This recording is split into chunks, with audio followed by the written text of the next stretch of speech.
नमस्कार साथियों, आज देश जी के ट्रिक में आप सभी का स्वागत है।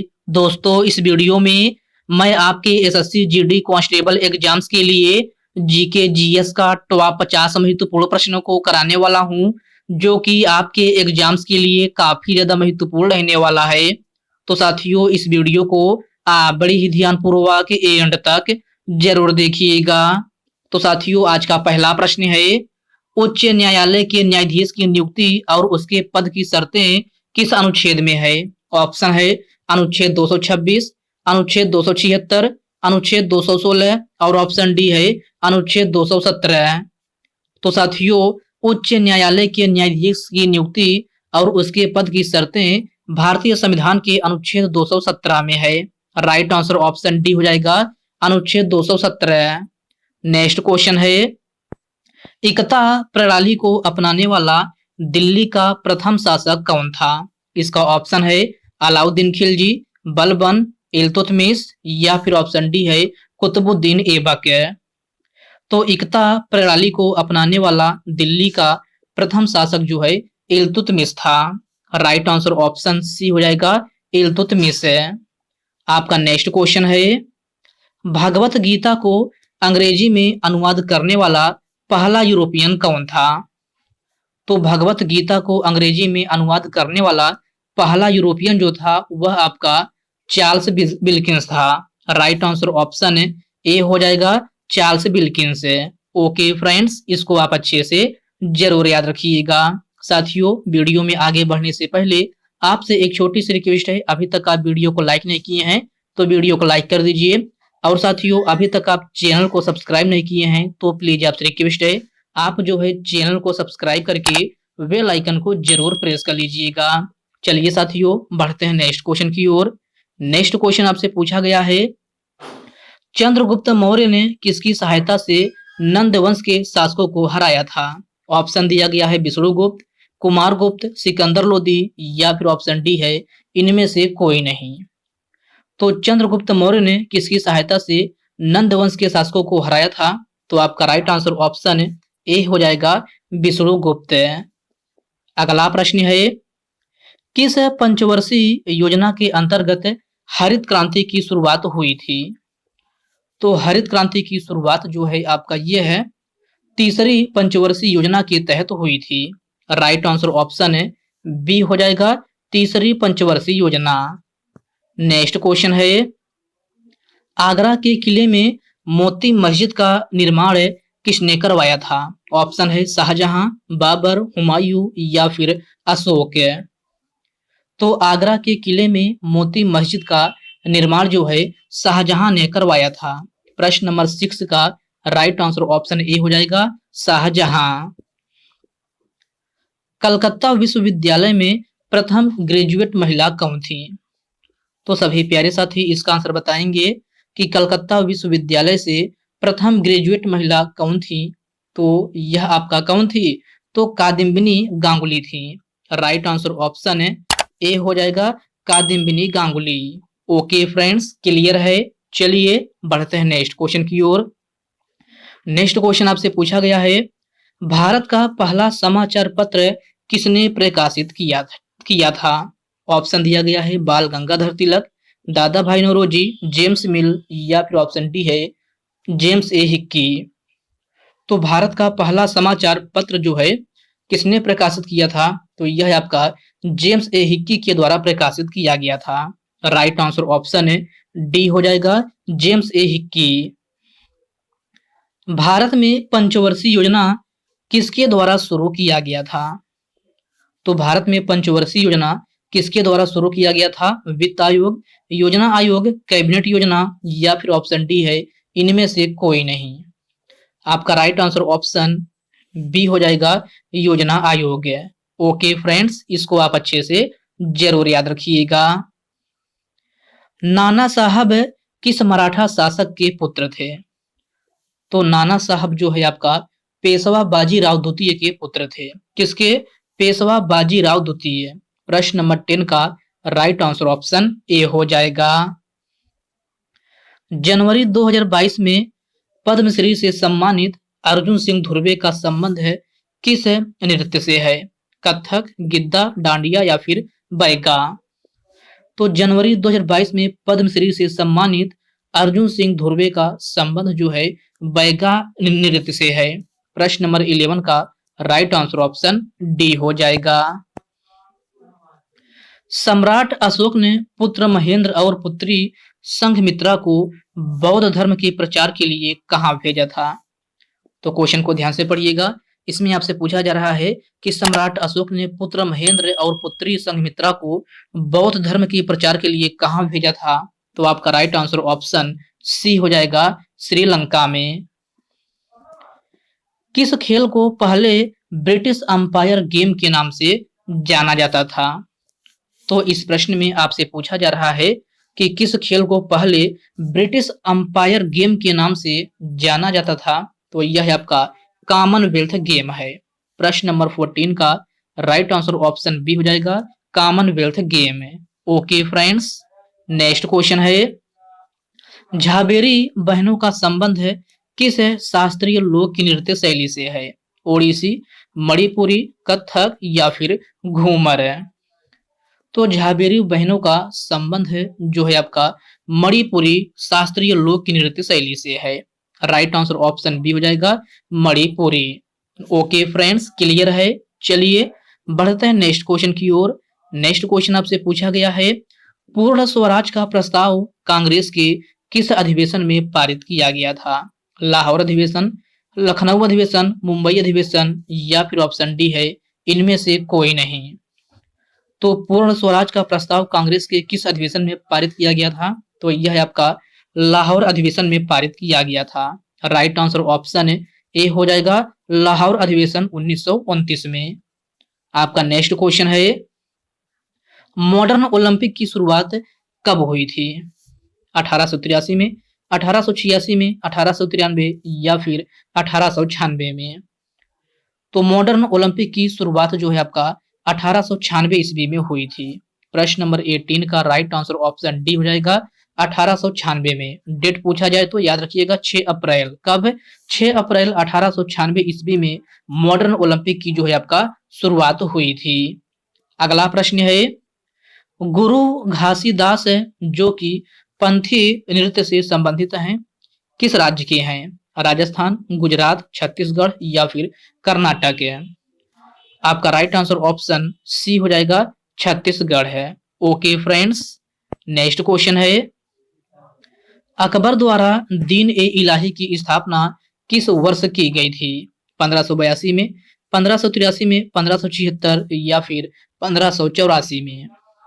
तो मेरे प्यारे साथियों, अकबर द्वारा दीन ए इलाही की स्थापना जो है आपका 1582 ईस्वी में की गई थी। राइट आंसर ऑप्शन ए हो जाएगा, 1582 ईस्वी में।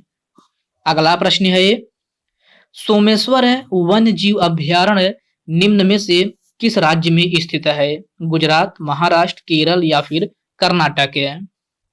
आपका राइट आंसर ऑप्शन डी हो जाएगा, कर्नाटक है। सोमेश्वर वन्य जीव अभ्यारण्य जो है आपका कर्नाटक राज्य में स्थित है। तो प्रश्न नंबर 22 का राइट आंसर ऑप्शन डी बन जाएगा। भारत सरकार द्वारा गंगा वृक्षारोपण अभियान कब शुरू की गई थी? 2019 में, 2018 में, 2016 या फिर 2020 में? आपका राइट आंसर ऑप्शन बी हो जाएगा, 2018 में। 9 जुलाई, कब? 9 जुलाई 2018 में भारत सरकार द्वारा जो है आपका गंगा वृक्षारोपण अभियान शुरू किया गया था। आपका नेक्स्ट क्वेश्चन है, सूर्य के प्रकाश में कौन सा विटामिन पाया जाता है? तो सूर्य के प्रकाश में विटामिन डी पाया जाता है। राइट आंसर ऑप्शन ए हो जाएगा, विटामिन डी। चतुर्थ बौद्ध संगीति किसके शासन काल में हुई थी? तो आपको बताना है कि चतुर्थ बौद्ध संगीति किसके शासन काल में हुई थी? अशोक, हर्षवर्धन, कनिष्क या फिर सिकंदर लोदी? आपका राइट आंसर ऑप्शन सी हो जाएगा, कनिष्क। चतुर्थ बौद्ध संगीति जो है आपका कनिष्क के शासन काल में हुई थी। तो प्रश्न नंबर 25 का राइट आंसर ऑप्शन सी बन जाएगा।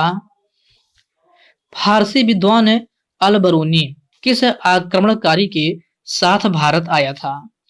तो क्वेश्चन को ध्यान से पढ़िएगा। इसमें आपसे पूछा जा रहा है कि फारसी विद्वान अलबरूनी किस आक्रमणकारी के साथ भारत आया था। तो आपका राइट आंसर ऑप्शन ए हो जाएगा, Mahmud Ghaznavi. Okay friends, clear है। चलिए बढ़ते हैं नेक्स्ट क्वेश्चन की ओर। नेक्स्ट क्वेश्चन आपसे पूछा गया है, माउंट हेरिस्ट नेशनल पार्क निम्न में से कहाँ स्थित है? जम्मू कश्मीर, अरुणाचल प्रदेश, लक्षद्वीप या फिर अंडमान निकोबार है। माउंट हेरिस्ट नेशनल पार्क जो है आपका अंडमान निकोबार में स्थित है। तो प्रश्न नंबर 28 का राइट आंसर ऑप्शन डी हो जाएगा, अंडमान निकोबार द्वीप समूह में। हड़प्पा सभ्यता का स्थल है रोपड़, भारत के किस राज्य में स्थित है? पंजाब, गुजरात, राजस्थान या फिर महाराष्ट्र। तो हड़प्पा सभ्यता का स्थल है रोपड़ जो है आपका पंजाब राज्य में स्थित है। प्रश्न नंबर 29 का राइट आंसर ऑप्शन ए हो जाएगा। अली अकबर खान का संबंध है निम्नलिखित में से किस वाद्य यंत्र से है? तबला, बांसुरी, सरोद या फिर संतूर। तो अली अकबर खान का संबंध जो है सरोद वाद्य यंत्र से है। किससे? सरोद वाद्य यंत्र से। प्रश्न नंबर 30 का राइट आंसर ऑप्शन सी हो जाएगा। भारतीय संविधान के किस अनुच्छेद में अनुसूचित जातियों के बारे में बताया गया है? तो भारतीय संविधान के किस अनुच्छेद में अनुसूचित जातियों के बारे में बताया गया है? तो यह है आपका अनुच्छेद 341 है।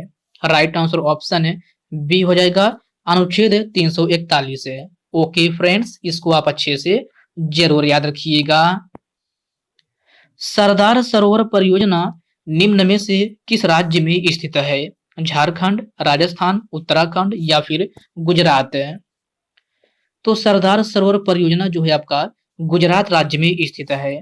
प्रश्न नंबर 32 का राइट आंसर ऑप्शन डी हो जाएगा, गुजरात राज्य में। भारतीय संविधान के किस अनुच्छेद में राष्ट्रपति के पद के निर्वाचन के बारे में बताया गया है? ऑप्शन है अनुच्छेद 52, अनुच्छेद 54, अनुच्छेद 76 या फिर अनुच्छेद 72। तो भारतीय संविधान के किस अनुच्छेद में राष्ट्रपति के पद के निर्वाचन के बारे में बताया गया है? तो यह है आपका अनुच्छेद 54 है। राइट आंसर ऑप्शन बी हो जाएगा, अनुच्छेद 54। ओके फ्रेंड्स, क्लियर है। चलिए बढ़ते हैं नेक्स्ट क्वेश्चन की ओर। नेक्स्ट क्वेश्चन आपसे पूछा गया है, भारत के राष्ट्रपति अपना त्यागपत्र निम्न में से किसे सौंपता है? तो भारत का राष्ट्रपति अपना त्यागपत्र किसे सौंपता है? तो यह है आपका उपराष्ट्रपति को सौंपता है। किसको? उपराष्ट्रपति को। तो प्रश्न नंबर 34 का राइट आंसर ऑप्शन ए बन जाएगा। आधुनिक आवर्त सारणी के किस समूह में कैल्कोलोजन पाया जाता है? तो क्वेश्चन को ध्यान से पढ़िएगा। इसमें आपसे पूछा जा रहा है कि आधुनिक आवर्त सारणी के किस समूह में कैल्कोलोजन पाया जाता है? तो यह है आपका समूह 16 में पाया जाता है। राइट आंसर ऑप्शन डी हो जाएगा, समूह 16 में। इस्लाम धर्म में रोजा महीने के किस क्रमांक में मनाया जाता है? तो सभी प्यारे साथी इसका आंसर बताएंगे कि इस्लाम धर्म में रोजा महीने के किस क्रमांक में मनाया जाता है? तो यह आपका 9वें क्रमांक में मनाया जाता है। राइट आंसर ऑप्शन सी हो जाएगा, महीने के 9वें क्रमांक में। अगला प्रश्न है, 10 राज युद्ध का उल्लेख है निम्नलिखित में से किस वेद में है? तो 10 राज युद्ध का उल्लेख है किस वेद में है? ऑप्शन है ऋग्वेद, यजुर्वेद, सामवेद या फिर अथर्ववेद। 10 राज युद्ध का उल्लेख जो है आपका ऋग्वेद में है। राइट आंसर ऑप्शन ए हो जाएगा, ऋग्वेद में। और साथियों आपसे पूछा जाता है कि सबसे पुराना वेद कौन सा है? तो सबसे पुराना वेद भी आपका ऋग्वेद है। ये भी क्वेश्चन आपसे कई बार पूछा गया है कि निम्न में से सबसे पुराना वेद कौन सा है? तो सबसे पुराना वेद आपका ऋग्वेद है, जिसमें 10 राज युद्ध का उल्लेख किया गया है। आपका नेक्स्ट क्वेश्चन है, 5वीं पंचवर्षीय योजना किस मॉडल पर आधारित है? तो 5वीं पंचवर्षीय योजना किस मॉडल पर आधारित है? तो यह है आपका डीपी धर मॉडल पर आधारित है। राइट आंसर ऑप्शन सी हो जाएगा, डीपी धर मॉडल। साथियों अगर आपसे पूछा जाए कि पहली पंचवर्षीय योजना किस मॉडल पर आधारित है, तो पहली पंचवर्षीय योजना जो है आपका हैरोल्ड डोमर मॉडल पर आधारित है। और पीसी मोहन नौबिस जो है आपका ये दूसरी पंचवर्षीय योजना है। दूसरी पंचवर्षीय योजना जो है आपका पीसी महालनोबिस मॉडल पर आधारित थी। पहली पंचवर्षीय योजना आपका हैरोल्ड डॉमर मॉडल पर आधारित है और पांचवी पंचवर्षीय योजना आपसे पूछा गया है तो आपका राइट आंसर ऑप्शन सी हो जाएगा, डीपी धर मॉडल। ओके फ्रेंड्स, क्लियर है। चलिए बढ़ते हैं नेक्स्ट क्वेश्चन की ओर। नेक्स्ट क्वेश्चन आपसे पूछा गया है, प्रथम वित्त आयोग के अध्यक्ष कौन है? तो आपसे पूछा जा रहा है कि प्रथम वित्त आयोग के अध्यक्ष कौन थे? तो यह आपका केसी नियोगी थे। कौन? केसी नियोगी। प्रश्न नंबर 39 का राइट आंसर ऑप्शन ए हो जाएगा, केसी नियोगी। ओके फ्रेंड्स, इसको आप अच्छे से जरूर याद रखिएगा। आपका नेक्स्ट क्वेश्चन है, ऑल इंडिया किसान सभा का गठन कहाँ हुआ था? कानपुर, कोलकाता, मेरठ या फिर लखनऊ? तो ऑल इंडिया किसान सभा का गठन जो है आपका लखनऊ में हुआ था। राइट आंसर ऑप्शन डी हो जाएगा, लखनऊ में। साथियों, ऑल इंडिया किसान सभा का गठन लखनऊ में कब हुआ था? तो यह आपका 1936 ईस्वी में हुआ था। कब? 1936 ईस्वी में। तो इन पॉइंट को आप अच्छे से जरूर ध्यान में रखिएगा। यू श्रीनिवास का संबंध किस वाद्य यंत्र से है? संतूर, इलेक्ट्रॉनिक मैंडोलिन, बांसुरी या फिर सरोद? तो यू श्रीनिवास का संबंध जो है इलेक्ट्रॉनिक मैंडोलिन से है। राइट आंसर ऑप्शन बी हो जाएगा, इलेक्ट्रॉनिक मैंडोलिन से। चरी लोक नृत्य शैली निम्नलिखित में से किस राज्य से संबंधित है? ऑप्शन है राजस्थान, गुजरात, केरल या फिर कर्नाटक। तो मेरे प्यारे साथियों, चरी लोक नृत्य शैली जो है आपका ये है राजस्थान से संबंधित है। राइट आंसर ऑप्शन ए हो जाएगा, राजस्थान। ओके फ्रेंड्स, क्लियर है। चलिए बढ़ते हैं नेक्स्ट क्वेश्चन की ओर। नेक्स्ट क्वेश्चन आपसे पूछा गया है, साइमन कमीशन के विरोध में किस स्वतंत्रता सेनानी की मृत्यु हुई थी? तो इस प्रश्न में आपसे पूछा जा रहा है कि साइमन कमीशन के विरोध में किस स्वतंत्रता सेनानी की मृत्यु हुई थी? ऑप्शन दिया गया है भगत सिंह, बटुकेश्वर दत्त, लाला लाजपत राय या फिर ऑप्शन डी है इनमें से कोई नहीं। तो साइमन कमीशन के विरोध में जो है आपका लाला लाजपत राय की मृत्यु हुई थी। किसकी? लाला लाजपत राय की। तो प्रश्न नंबर 44 का राइट आंसर ऑप्शन सी हो जाएगा। तो साथियों, आज के इस वीडियो में बस इतने ही प्रश्न। तो साथियों, यह वीडियो आप कैसी लगी आप कमेंट बॉक्स में कमेंट करके अपना फीडबैक जरूर दीजिएगा। और साथियों, यह वीडियो आपके लिए थोड़ा हेल्पफुल लगा हो तो इस वीडियो को लाइक कर दीजिए, अपने साथियों के साथ शेयर कीजिए। फ्रेंड्स, अभी तक आप चैनल को सब्सक्राइब नहीं किए हैं तो आप जो है चैनल को सब्सक्राइब करके बेल आइकन को जरूर प्रेस कर लीजिएगा। तो चलिए साथियों, इसी के साथ मिलते हैं किसी नेक्स्ट वीडियो में। तब तक के लिए जय हिंद दोस्तों।